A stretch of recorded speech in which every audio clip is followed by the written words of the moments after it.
இந்த தாக்குதல் சம்பவம் நடந்த பொழுது சவுதி அரேபியாவில் இருந்த நம்முடைய மாண்புமிகு பிரதமர் அவர்கள் தங்களது பயண திட்டத்தை குறுக்கிக் கொண்டு உடனடியாக புறப்பட்டார். நேரடியாக பகல்காமுக்கு போக போகிறார் என்று நாடே எதிர்பார்த்தது. நேரடியாக காஷ்மீருக்கு போக போகிறார் என்று நாடே எதிர்பார்த்தது. அவர் நேரடியாக பீகாரினுடைய தேர்தல் பேரணிக்கு போனார். எங்கள் இதயங்களில் தேசம் இருக்கிறது, உங்கள் இதயங்களில் தேர்தல் மட்டும்தான் இருக்கிறது என்பதை இந்த நாடு தொடர்ந்து பார்த்துக் கொண்டிருக்கிறது. இங்கே வராமல் பீகாருக்கு போய் பிரதமர் பேசுகிறார்.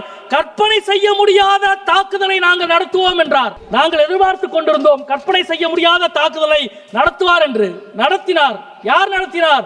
அமெரிக்க அதிபர் ட்ரம்ப் நடத்தினார். கற்பனையே செய்ய முடியாத ஒரு தாக்குதலை. IMF நிர்வாக குழுவில் 25 நாடுகள் இருக்கிறது.